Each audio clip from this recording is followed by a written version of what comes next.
Welcome in, everyone. Another episode of Kash and Matty Talkin Golf. My name is Steve Cashel. So happy to be joined by my usual co-host. This is Matt Smith, the golf guru and sidekick. And we're going to have some fun in this podcast, something a little different. We've got three guests right alongside us here at the Laird Lodge. What are we calling this place? We're in a lodge all of a sudden. Laird's Pub.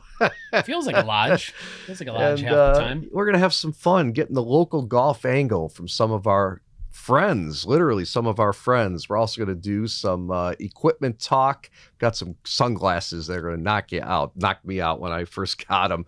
We're going to do that later on in our equipment segment and keeping it local. Always tell you what's new and exciting around the local scene in golf. But Matt, I want you to introduce our guests and tell us kind of the angle here and the setup of why these people were invited to join us. I'm wondering that myself. What are you guys? What are they doing here? Why not?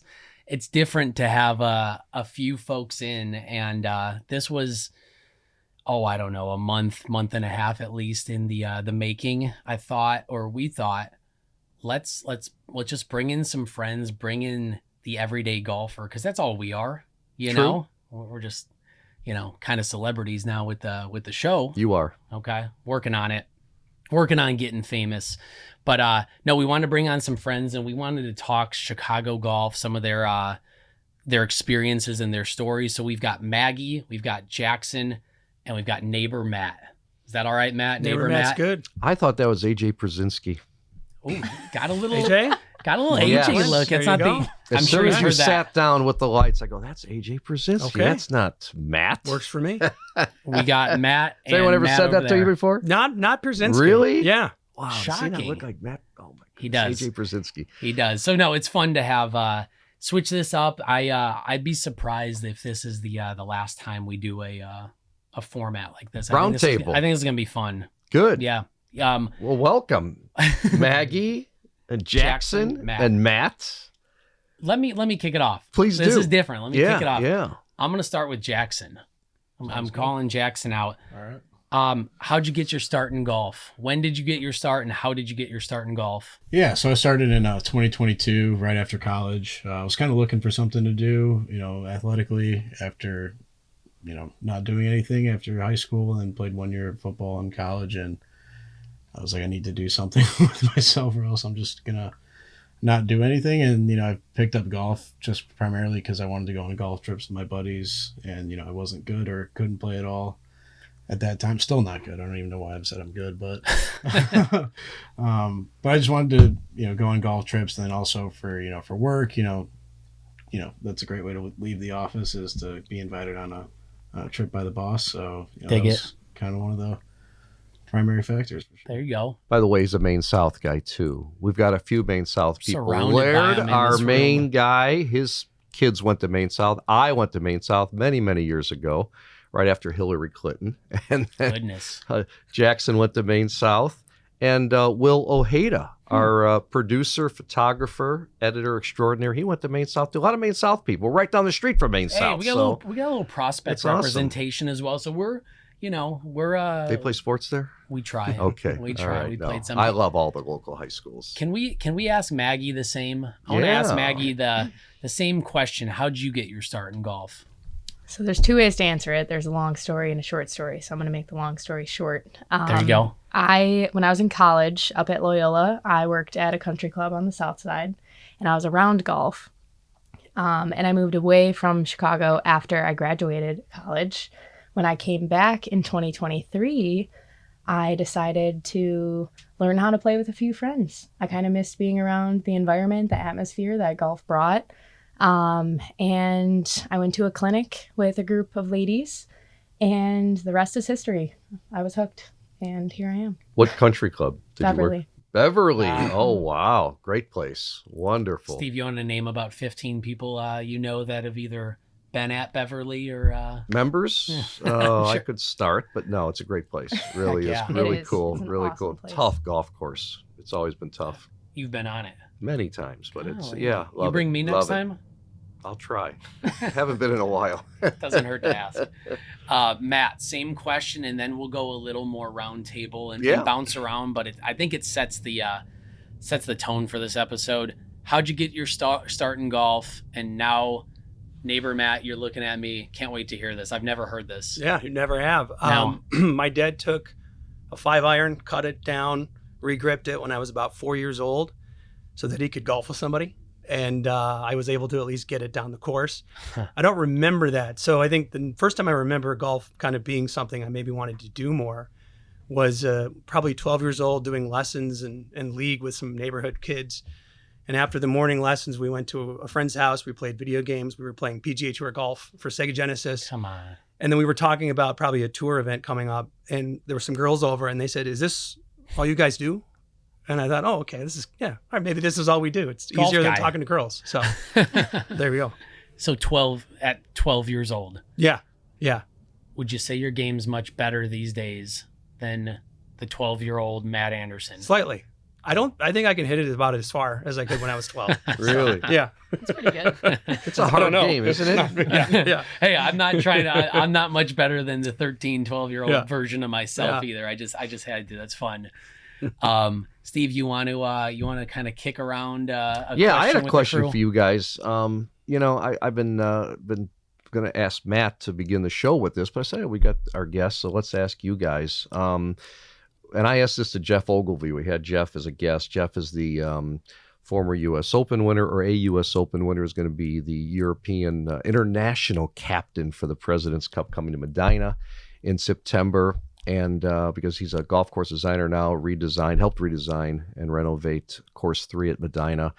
And I asked him where the fine line was between making a golf course really difficult, right, and making it, somewhat easy for the pros, which it can be on tour. So my question is, do you guys, when you're sitting at home watching a PGA Tour event, do you like to see a lot of eagles and birdies, or do you like it when they struggle? I personally love it when they struggle. Go to the U.S. Open where the rough is 4 or 5 inches, 6 inches deep, and the Players Championship, our 2026 Players Championship. Some guys are making unbelievable numbers, on the bad end, right? 8s and 9s. Not everyone. It happens every now and Just then. rooting for punishment. But huh? no, but you know what? I like What's to wrong see with you? I like to see the pros struggle. All right, because we struggle when we play. But let me ask you, Maggie. I'll start with you. What do you like, or do you like a birdie eagle fest? The PGA Tour likes birdies and eagles, okay? Because they like the fans to roar. And I guess when I'm at an event, to hear the roars is pretty cool. But when a guy shoots 27, 28 under for 4 rounds, that's no fun. I think I'm with you that I like to see them struggle, mainly because I like to see how they manage their frustration. Like, are they going to throw their club? What are they going to break? What are they going to say to their caddy? How are they treating those around them when they're frustrated? I think that's fun to see. And then also if they come back from it and end up playing better golf from their competitors on a very difficult course after coming off a day that's harder than the other, it's interesting. Wow. So I'm going to go harder. Yeah. Matt, what about you? I'm the same way, I think, too. And just like you said, it's being able to kind of relate a little bit to the struggles they're having. And what I didn't kind of realize just watching on TV is how truly the course conditions are much different from what we would normally play. I was able to play Deer Run last spring. I think it was 6 weeks before the actual tour event. Yeah. And when we were there, they said, all right, we're starting to grow the rough out now for the event in 6 weeks or so. So, and it was tough when we played it. So I couldn't imagine when the pros were playing. Wow. Yeah. Yeah. Yeah. Jackson? I might be the odd man out here. I kind of like to see, I love when on Sunday, whenever you see guys, really fighting for, to win that weekend. I think the last month or so, we've seen, a lot of pretty close matchups. So, that to me is like really exciting. Yeah, I guess if I'm not a fan of like seeing people shoot like 30 under for the Right. weekend, but I just like the competition on Sunday. That to me is like, seeing those guys, they're great at what they do. Yeah. It's just that's kind of like the Different league when they're, differently, yeah. knocking birdies and all the rest. Matt Smith, where do you take it? More of the challenge.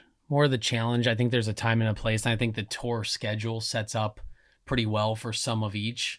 But I like the challenge as well. Maggie made a good point that seeing how guys or ladies, how the players respond is interesting. Also, the birdie or the eagle becomes that much more memorable because it's damn hard to do. It's so that'd be my stance there. Yeah, like Cam Young, while he won the 2026 Players Championship at Sawgrass, I remember one hole he just got so down, and he, the head was down, and his caddy was trying, come on, we can still win this thing. And I thought, there's no way this guy's going to win, and he winds up being the winner. So, like to Maggie's point, he recovered, and shook it off. You got to. It's golf, We've seen Scheffler. He either threw a ball in the lake. He's been frustrated. He has. And that's the Florida swing. That's what we're coming out of right now. The Florida courses will do that. If the wind blows a little bit, you're surrounded by all that water. It's not, that's what those courses present. So as they go into Texas and then the Masters, things will open up a little bit for them. But Florida is as nice as it is for them to be there. It's I think it's probably it seems like it's the most frustrating it's not the Palm Desert. Palm if you're not Springs, playing great, you're in is trouble. Very settled. Yep. Yeah, I wanted let's bring it back local. That was awesome. That was a fun question. I do want to ask our crew here, and we'll start with Matt. Where do you love to play locally in the Chicagoland? Name a course or two, and on one of them, why do you like to play there? I'm sure this will shock you, but it's Mount Prospect. I live a mile away from it, so I think that's probably the one easy reason why. But I think the more unique reason is because that course doesn't have a ton of real estate to work with, but it makes, I think, 18 unique holes that are memorable, that present unique challenges. There are a lot of courses I might have played 4 or 5 times, and then I get holes confused because they're pretty similar or they don't have a lot of features to them. But I think Prospect did a great job of making each hole kind of its own thing. So you can play a couple times and you can then refer back to like, hey, 15, where that tree hangs over and, it does that. So that's probably the main reason why I like it there. Also, being walkable is for my house is nice. Convenient for us guys. Yes. Jackson. Love Mount Prospect as well. The greens are really cruel though. Yes, they are. Fast. I'd say Heritage Oaks. I played there a lot whenever I first kind of started. It's a great value. Course is in great shape. I mean, the overall facility is great. They have TrackMan range. The halfway house is on like 4 different holes, so it's a nice perk. But overall, it's just it's a great course for a great value. And the old Sportsman. Yeah, I haven't been on either. I mean, it's so close to us, Matt. Being Northbrook, I believe by address, right? Northbrook. Yes. Got to get that on my list for this year because I haven't been out there. I've been on the practice great area, redesign. I actually played with guys I graduated from Maine South with. I'm not going to tell you the year, but no, we played a couple years ago. But the guys were obviously all my age, and it was a little reunion group. We had like 4 foursomes, and we played on a Saturday afternoon. Just had a ball, but I really enjoyed it. Played a couple other times with friends and Heritage Oaks. Yeah, the old Sportsman's Country Club. Yeah, you get out there a few times a year, Jackson? Yeah, I'd say probably like 3 or 4 times a year. And then, working in Glenview, some of my coworkers and I after work will go play like, until it gets dark out. So we'll leave, get there around like, 5:30, play for like 2.5 hours, in like July. It's like the best golf month. And yeah, I mean, try to get out there as much as possible. It's probably my favorite course around that area. I like it. Cool. Maggie? I'm going to go with South Shore. It's a great public course. It's a short 9-hole course. It's affordable. I think it's awesome that there's no water. So that's a plus for me. And it's just really convenient to pull in, pull your clubs out and go play 9 real fast after work. I played almost every Monday night this past summer at South Shore, which was great. I was in a ladies league, but it was close enough to where I could go and play until the sunset. And then, yeah. Sweet. That's great. Sweet. Have you ever played South Shore? No, I haven't. Have you? I don't think I have. No. It was. We got to get out a little more. We're just isn't that the course that was on the radar with Tiger Woods? He was going to try to redevelop that area on that course. Yes. Yeah, and Mark Rolfing. I remember they were talking about that. Started that discussion with Mark Rolfing at the Chicago Golf Show many years ago, and they were trying to get Tiger on board, and he bought into it, for the south side of Chicago and to bring more kids into the game, and kind of fell apart. at some point. Maggie, did you mention all? It's not a par 3 course. They have a variety. No, it's a variety. Mm-hmm. Is there a par 5 out there? Off memory? I think there's one.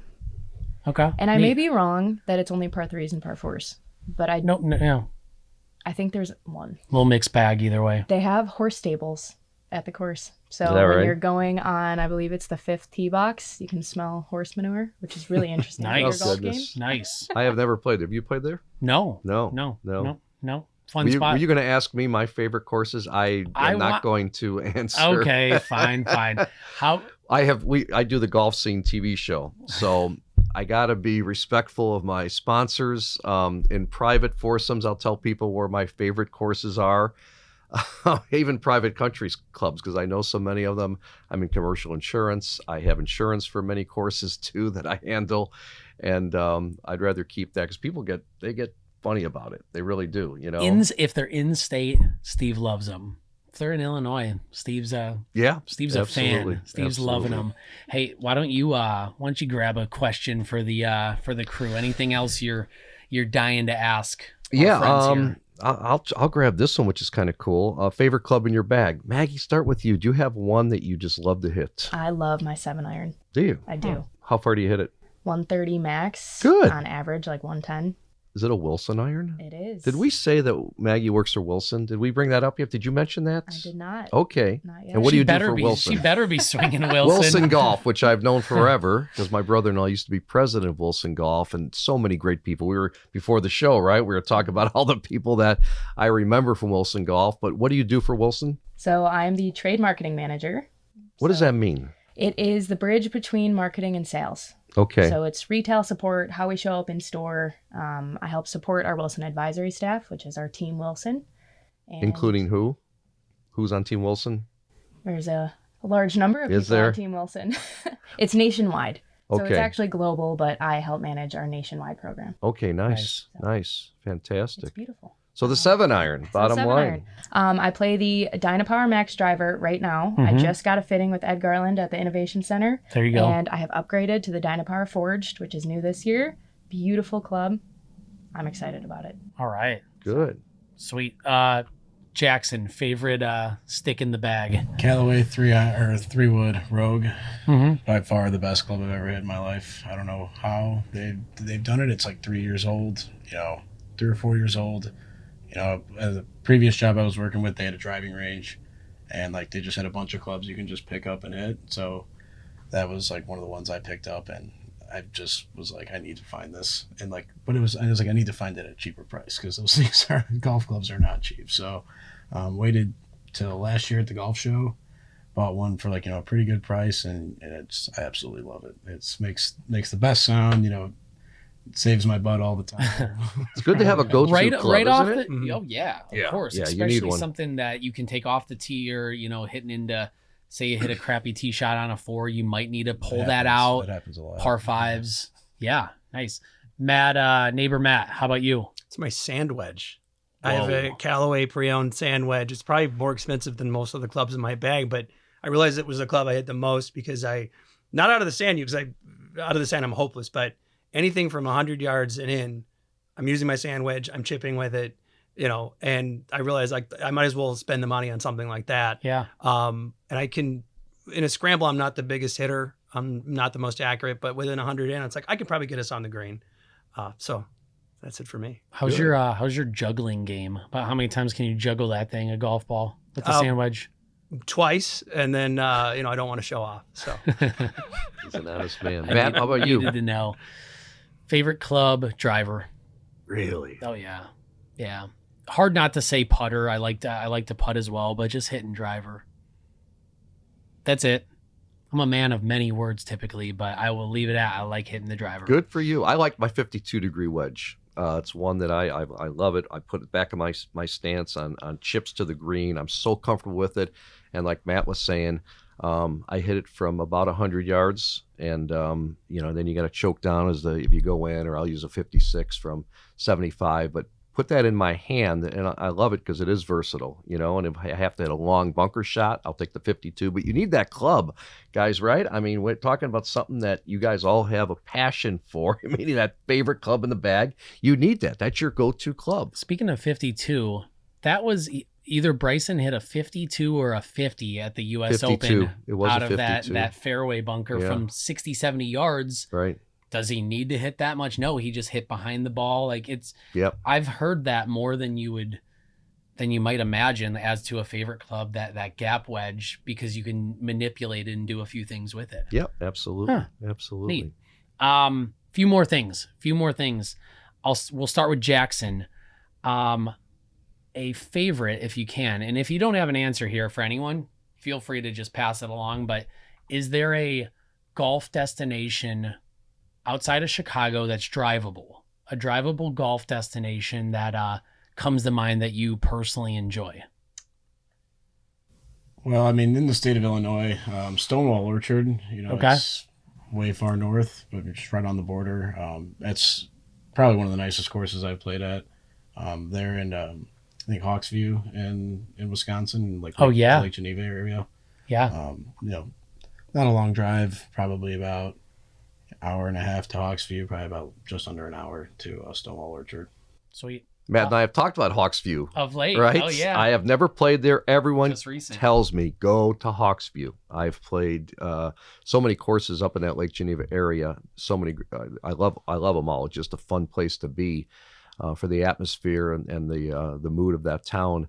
But I'm dying to go to Hawksview, and I'm going to go there this summer. I guarantee you. All right. Right? Jackson, is it have you been on the par 3? We've heard that it's a heck of a par 3 course. Of course, they've got their full 18. Have you been on the par 3 or no? Just the 18. Yeah. Something for the Chicagoland to consider, because we hear it's a heck of a par 3 course. They've got a 3 that stretches to 230. I mean, it's a big proper par 3 course, brings every club into the bag. But the 18, I was last out there probably 10, 12 years ago. Yeah, we're kind of dying to get up there. We've been talking about it. Cool. Who else? As to, once again, drivable. So that could mean within this question, I was thinking it could be within 4 hours, 5 hours. Technically anything could be drivable, but Maggie or Matt? Well, I know probably within about 3 hours is Lasonia up in Green Lake, Wisconsin. And I think the past 4 years we've done a trip up there, and it's kind of become an annual thing. We'd never played it before, I think 2021, and just had heard, oh, it's this well-rated facility. So we went, and they have 2 18s, Woodlands and the Links. And the Links, I think, is the one that's more usually really up on the lists and really well-renowned. I actually like the Woodlands more. They're both great, but that's just the one I prefer. There's some extreme drop-offs and some real challenges. And then, going to Green Lake at night, there's Steakhouse, and then go to Goose Blind, which is like, I have a friend who that's his favorite bar in the world is Goose Blind. It's a very Wisconsin thing. You get a spotted cow and you play touch tunes, and there's characters there.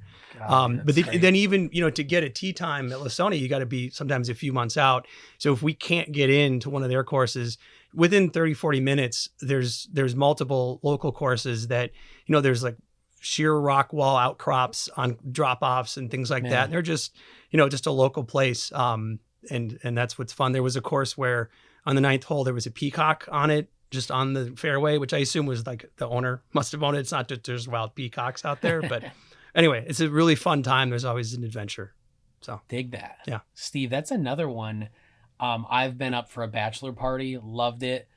I love the Woodlands, right? That's the name, Woodlands. The Links was just wild. Yeah. That back 9, Yep. You can see forever. Like, it's literally like you see every hole out there when you're playing. Nice. Can you spray it a little bit? I like links You courses. love a good spray course. We'll call it. You I do. Steve doesn't like to see trees on a golf course. You'd love the back 9 there. Oh, Tree lit. Lasonia, you got to get a house out that way. Drive the ball so much better when I know I could just put it anywhere. And I usually put it, not usually, but I'll have a better chance putting in the fairway than when I see, some trees. Yeah. Yeah, tree line course that you just feel like you have no room to hit it. And it just changes your swing. Yeah. It does. Yeah. It does. Maggie, you have a yeah. favorite place? So I've been to Whistling Straits twice, but I have yet to play it. So I really want to add that to my bucket list of a golf destination.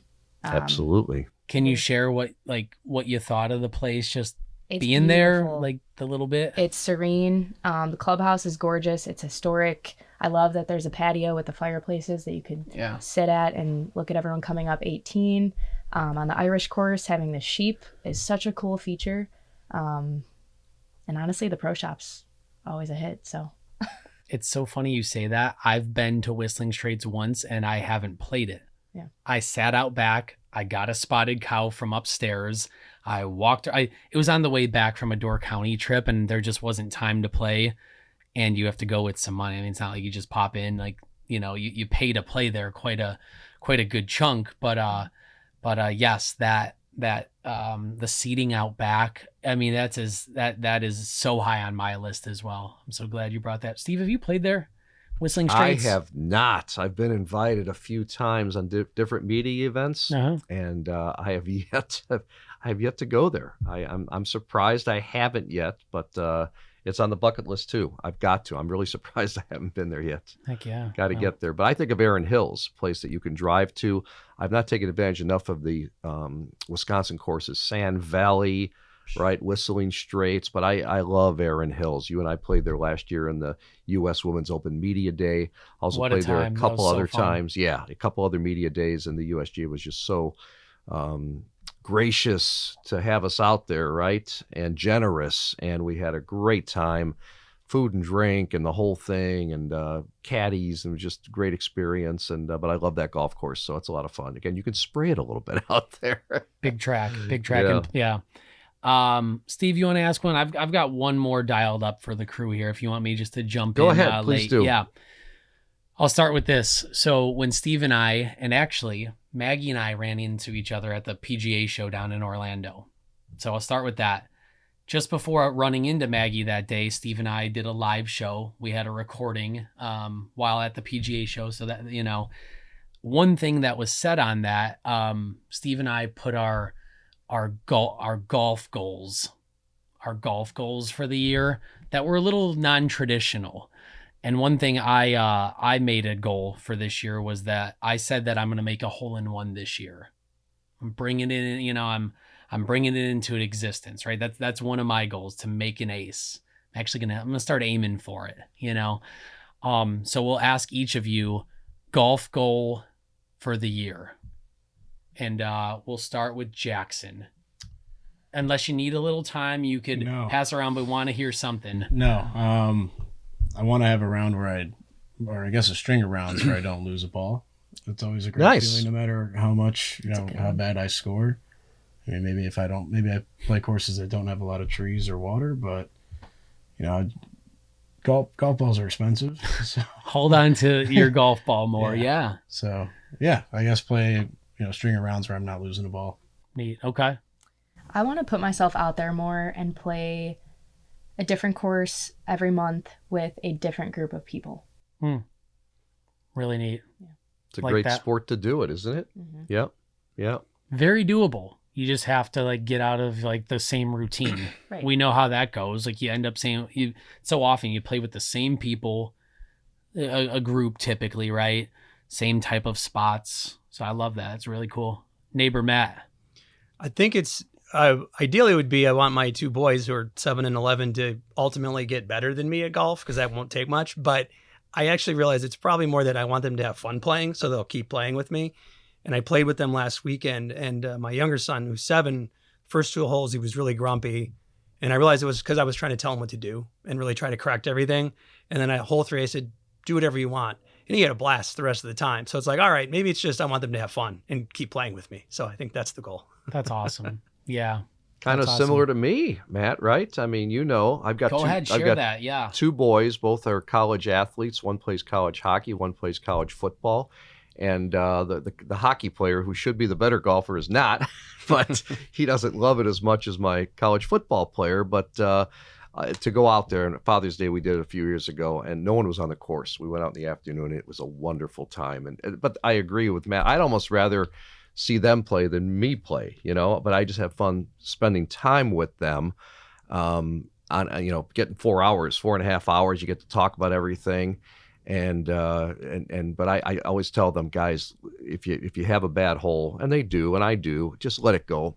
Don't let this frustrate. It means nothing, right? Mhm. Enjoy the day, and it's a great discipline carrier, right? You need to think about, hey, drop that shot, forget about it, go to the next hole, go to the next shot. Golf is a strong mental game. It really is. It'll teach you a lot of lessons. But playing with my boys probably number one on my list. That's so good. If my wife played, I would play with her. But The guys, she that's actually okay. started Sure. playing, or actually took not lessons. We went to the driving range a year before our first child was born, and as soon as the child was born, no more golf. It just ended like that. She became a mom and successful in business. But yeah, it's funny how your wife doesn't play, does she? No, it's just Lily and I. And Lily turned 4. Your got only it. child. Yep. Is she going to play golf, you think? Do you want her to? Yeah. Oh, she's got the putter right. This is Lily's putter, by the way, in front of us. That ain't mine. That's Lily's. The So little yeah, she 2.5 foot putter. we're starting with putting. She's gonna be a great putter. We're starting with that. Good. That's where you start. Hey, before we wrap, this wasn't on the agenda. Name a snack. I can't help. I'm looking at the clock here, and this is our opportunity. I love this. We've got friends in here. Yep. Otherwise I'm just hanging out with Steve the rest of the show, which is a great time. Thank you. Favorite snack? A golf course snack. I don't know. This just hit me. Or is it a hot dog at the turn? Yeah, a snack that you bring with or you grab, and give us that one.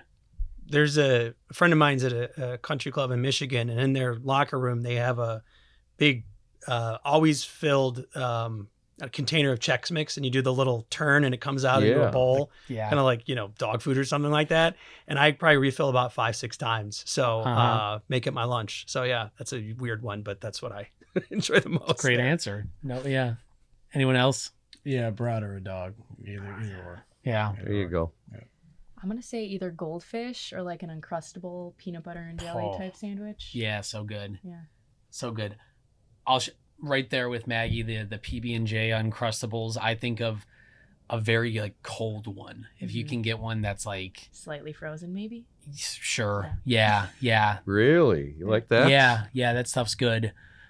Brat and hot dog, hard to beat, but a real nice Uncrustable on a golf course. Steve, anything that you like to bring? It used or to eat? be, well, no, if it's a really, if they serve a great bratwurst, I don't really eat hot dogs anymore. When you get to my age, you watch everything, But so I always have a banana at the turn, and I might have a Cliff Bar probably, after that. But those are my two favorites. I wish I could have the brat. If it's a really good brat, if some places are known for having great bratwurst, I might have it at the turn. I'll have it after the round I can. We talked about this episodes ago. You got to have the Shepherd's Crook brat. I think I have. All right. Well, we got to just have it again because Village it's a good Greens brat. of Woodridge makes an incredible brat, and I haven't had all the brats. So Laird is nodding his head. We do stories out there for the golf scene, but Village Greens of Woodridge, one of the best brats.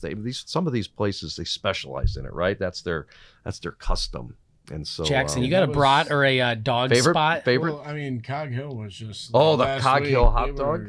We're the number one hot dog. They are one public course hot dog, and they were very proud of it. They get it from Wisconsin. I don't know what it's called, but Frank Jemzik one time told me the story. But he said, I found this hot dog in Wisconsin, and they have ordered them for 30, 40 years or whatever. It is a great hot dog, though. It really is. The Cog Hill hot dog. This is fun. Yeah. This is fun. Good hot time. Dogs and brats. Would you agree this should not be an isolated experience where we bring in a crew? Yeah, to talk to different people. We do usually something have different. golf pros on, or people that want to talk about what they do in golf professionally. And I know you're in it professionally, Maggie. But Jackson and Matt, you guys aren't. You have regular jobs, But golf is great, and it's great to share and hear the experiences of what we eat, to how we play, and our favorite club, where we like to play, because you just don't know. So I think people enjoy that. Thanks so much for being on with us.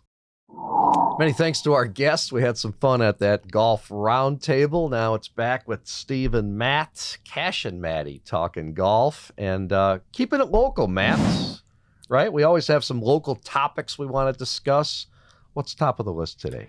Yeah, we're getting into into some season, right? We're feeling the outdoors, and the first topic here is a tough one, is an interesting one to cover, but absolutely important that we do. It's for Kankakee Elks Country Club. Yes. Down in St. Anne, down in that Kankakee region.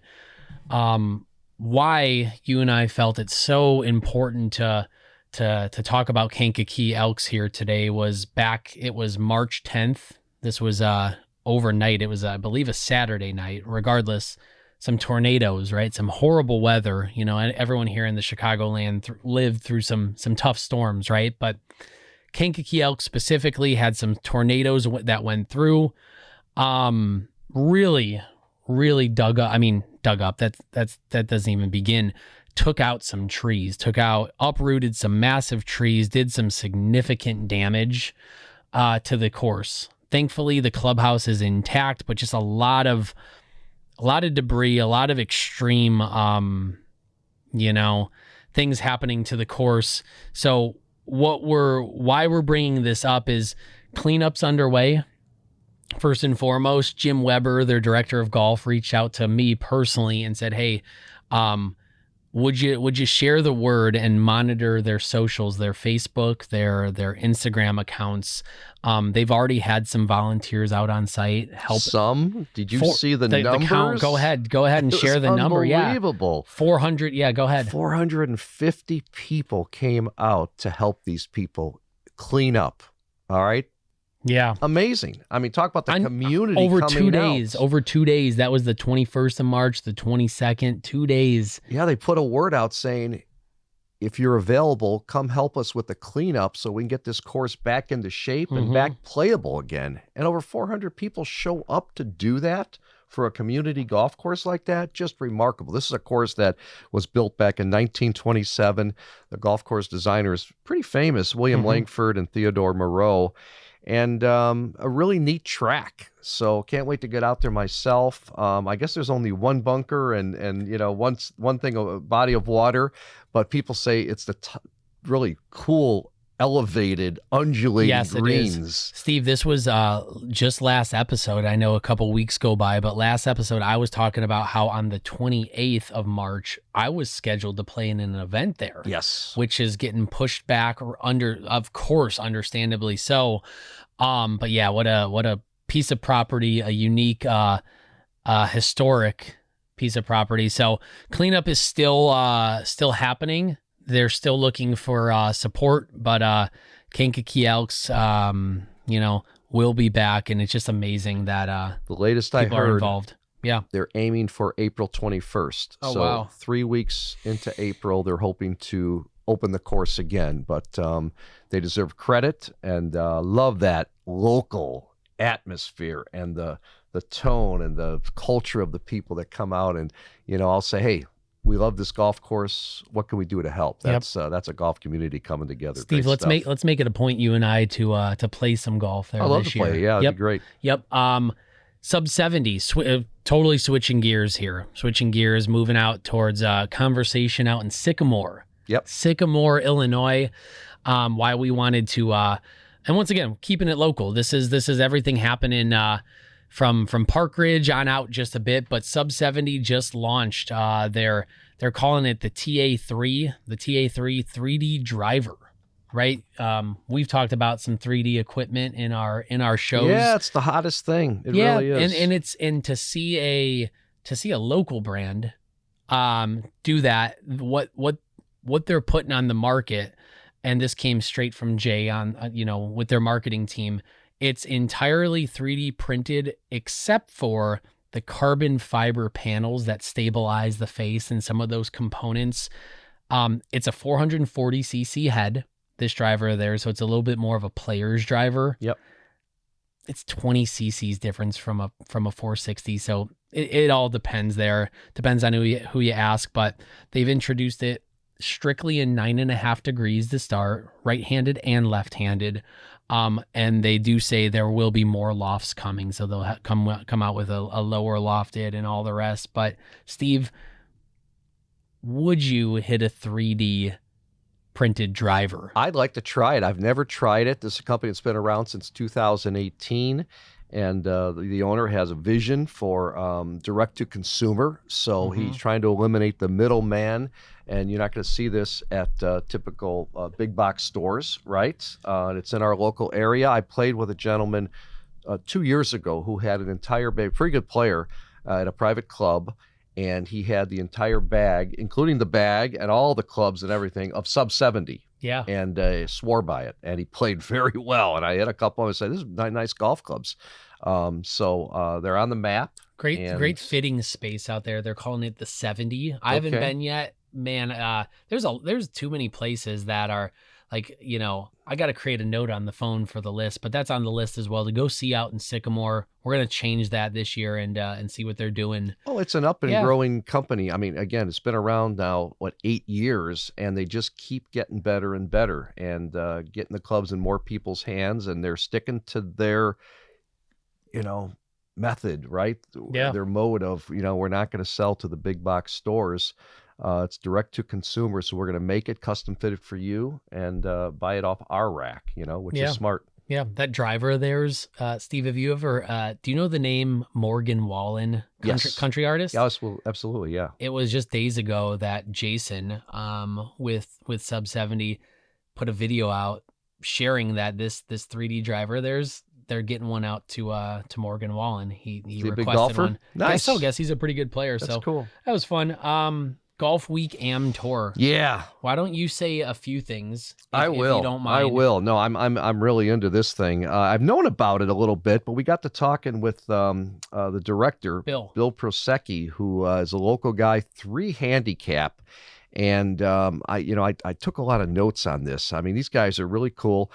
What I think of, Matt, is how many of us, some of us, many of us maybe have wanted to pretend we're PGA Tour players for a round, right? Or a weekend. Get right? competitive is Get what you're saying. competitive Sure. and play against other people of similar skill. So they have an A flight, a B flight, a C and D flight, and then a D flight, which is mostly for women. Women play at 5,500 yards, a C and D flight, which is right for me as I look at 6,000 yards, or maybe the B flight, but I would think I'm a C or D player in there. And you compete against other players, all right, in your handicap, so to speak. There's 14 events. There's 20 tournament rounds, Tour Championship, Tournament of Champions in September. Their season opener is going to be at Village Links of Glen Ellen, 88-player max field. 11 a.m. They go off, prize pool of $2,500. This is on April 18th at Village Links. And what I love, I couldn't believe we're going through this whole thing with Bill. Entry fees $155 to get involved, right? That's amazing. It's so fair. Yeah, it's really I was fair. thinking it was going to be a couple hundred because they have to pay for greens fees and everything involved. And they take over on a Saturday or Sunday, which is not easy. But then there's side games, super skins and par 3 close to the pin, flight skins. There's no minimum age. They're looking for more women in all flights. You can become a member of the tour. And again, blew me away. Membership fee for the year, $120. Yeah, and I was thinking $400 or $500 maybe they might charge. Yeah, because this guy's running a tour, right? There's also a senior tour, 50 and older. You can join both tours if you want. A combo is $199 to join both tours. So I think it's great. Steve, I want to add, and you mentioned this local Chicago tour of theirs. This year specifically on their schedule, they've got a South Bend trip. They do. A 2-day South Bend trip, the Warren course, and forgive me, I'm blanking on that second course, but everyone knows South Bend's Warren. Blackthorn. That might be it. Blackthorn is a really cool course in That might South be Bend, and there's the Warren course, which is on the campus of Notre Dame. And I don't know if the old course that Lou Holtz used to play, God rest his soul, there was a 9 or 18 hole course they kind of used as a parking lot for football weekends. Oh, yeah. That's the first Notre Dame course. Then they built this beautiful Warren course. Actually, the Champions Tour had an event out there a few years ago. I hear a lot of good things about it. So Warren they got course that. Is cool. They've got that travel event, and then also a Fire Lake and Deer Run. Nice. Yeah. Oh, so talk about 2 great courses. So you get down your in local the Quad feel. Cities. Yep, and you get a little bit of travel. So that'll be fun. So once again, on April 18th, Village Links of Glen Ellen. That's when the season kicks off. Mm-hmm.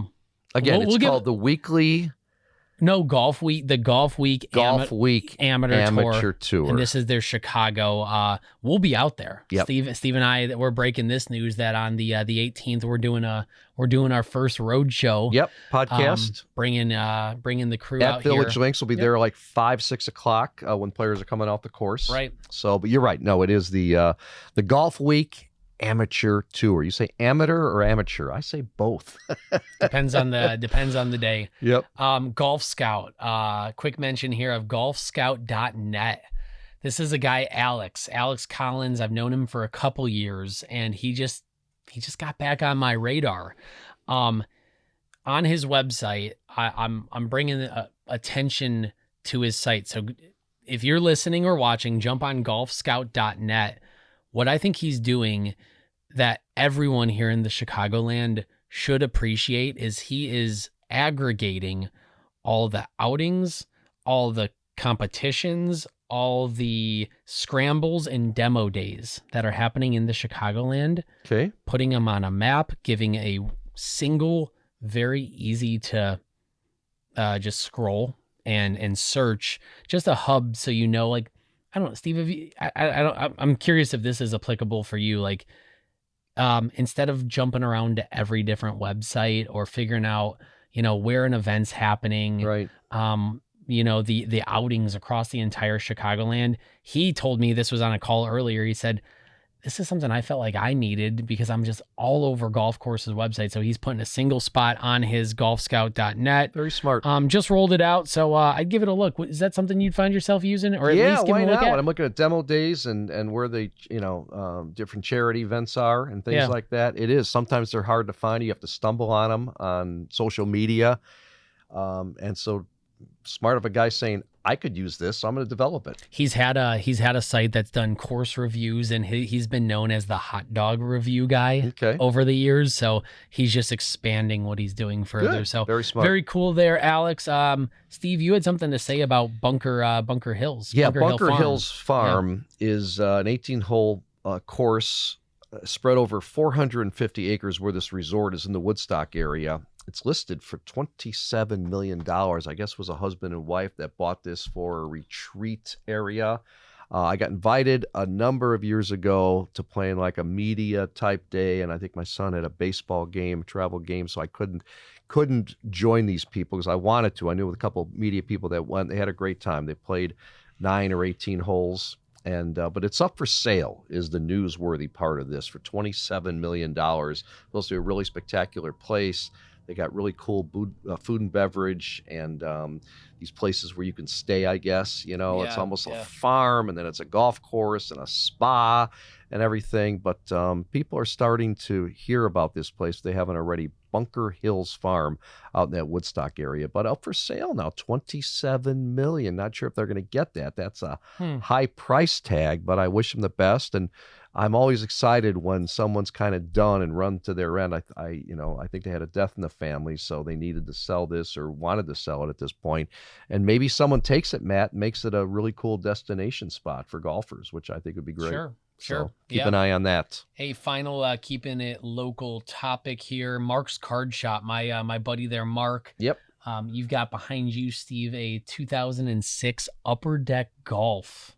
Already open, so don't get too more feisty valuable with that if they're not one. open, right? Well, no, yes. So those have been open, but I just wanted to mention that my guy Mark did stock the 2026 Upper Deck Golf, the new product.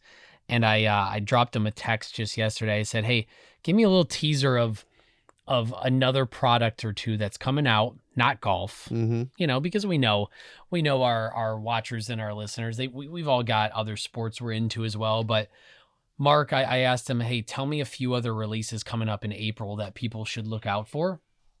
Here were his suggestions. Yeah. There will be two WNBA releases that he's hyped for. Okay. Coming out in April, and Prism FIFA Soccer, I think just prior to the World Cup. Nice. And so a big soccer release, 2 WNBA releases. So Mark's Card Shop, if you haven't, where is it? That's in Downers Grove. Oh, nice. Yeah, just off of downtown. Okay. Really good location. This is me just as a friend wanting to to bring Mark up because Yep. he runs a hell of a spot, great community, good people, and he's doing a good job. I gotta stop in there sometime. I'm not all that far. I live Just in the passing through Naperville. Downers, yeah. Yeah, You yeah. gotta say hey. It's a great you gotta area. Say hey. Excellent. Equipment banter. Yes. Can we go there, Steve? Yeah. So it's interesting. Every now and then we're sent products, and you don't love every product, but a lot of them, right? We meet people at the golf shows and different things, and did we run into these people, or did they We contact didn't. us? They were out at the show. Yeah. But we didn't Which run show? into PGA them. show or the PGA. Okay, PGA show. Down We in went to Orlando. also the Chicago Golf Show, but the Tight Eyewear, TITE. Okay, Mhm. put this on the map, folks, because I received this. First, we looked at the website. We talked to the guy. Yep. And he said, I got some really cool sunglasses made specifically for golf. Okay, most sunglasses are designed to block light, Tight designed to optimize it. Okay, these are kind of golf specific, and for when your head is down on the greens, 18 months development. Matt, you get these sent to you as I did, go and ahead. you did. And You raved about this. I'm like, Yeah. just opening the box. I feel like, John Gruden here on on Facebook and Twitter with You're my gonna start sounding look like what they're Gruden before sending long. me. But look at this stuff. I mean, first of all, an incredible box that it comes in, right? Yeah. You Well know, and- packaged. and yeah, package that you probably get rid of, because there's another box which is super cool, and you open Yeah. this thing up, and then you've got maybe the best bag holding the glasses that I've ever seen as far as quality and thickness. Yeah. This thing's beautiful. Look at this. Yep. I mean, Yep. and then you pick up the glasses. I haven't seen yours in person. and Your they're better yeah. than I was expecting. Than I mean, sometimes you see on the website, wow, those are really cool stuff, right? Yeah. And again, they're not paying us for this. No. No. They sent us some glasses, and I put these on, and I went outside, and Matt, I had to take a picture and send it to you right away because I knew you got a pair. I'm like, is that not cool? Do you want to give them a wear right now, or Why? or My should I? good- no, Because I've no, got no. a pair as well. Let's see I this. love these things. I mean, they're really cool. I love the lens. I At the love how top they there, feel. can I add at the top? This Yeah. is something I hadn't seen on glasses. You've got a bit of rubber. There's a rubber insert, so when you flip them over and put them on your hat, they want to stay. Nice. Well, that's one thing, and and they're not going to slide off, right? They're because they know you're down, right? When Yep. you're on a They're putting green designed or to, even yeah. hitting an iron, and glasses go one way. They're so comfortable. They're light, but they're very well made. Look at the Yeah. quality. Yeah. No, And I great graphics. I mean, I'm blown away by them. I really am. they had what was fun is Steve and I were given the option between a few different models. We Yeah. chose the same model, and we got But different color. we chose right? different color, Yeah. right? And I think these were the 4 or the 5 model. But check out the website. Yeah, get on Tight, TITE, Tight Eyewear, Tight Sunglasses. These are designed. I mean, these are golf sunglasses, and for me, I've never stretched above hand in the air. I told Steve this. I've never spent more than $20 on a pair of sunglasses. No, and I've been a snob on sunglasses. All I've- right, I only buy. You've talked about Maui sunglasses that- Jim and some brands. Yep. And I don't want to get into brands that I think have gone south, that Sure, that's started fair. out really good. Sometimes this happens with private equity, right? I mean, I know a popcorn place that was so famous in Chicago, and then you only want to go like, what happened to your popcorn? They go, well, we were bought by private equity. Yeah, things The- change, the, right? The cheddar cheese we used to get from Wisconsin is Mm. now not cheddar cheese. We could all and use so some. We could These use some things cheddar happen, cheese, right? But I'm telling you, there's some golf or sunglass brands that, in my opinion, have gone down. And Okay. you get the case. And You it's know better than flimsy, me and because I'm the $20 guy. But I'm a $200, $300 glasses, Yeah. and I've lost my share. But these are worth. They really are. And by the way, they the lenses are phenomenal. What I three wanted to go to, specific yeah, these lenses, lenses were great. blue mirrored, pro golf. They call them photochromatic, and they also have PGA Tour Come up here. caddies wearing them. The caddies help test and develop the lens technology, so that's pretty cool. They preserve true color, enhance contrast and depth perception without unnecessary darkness or distortion. So I was really taken by them. That's some equipment banter right there. I've got something to add here please myself. Camera, watch this. This hand, there it is.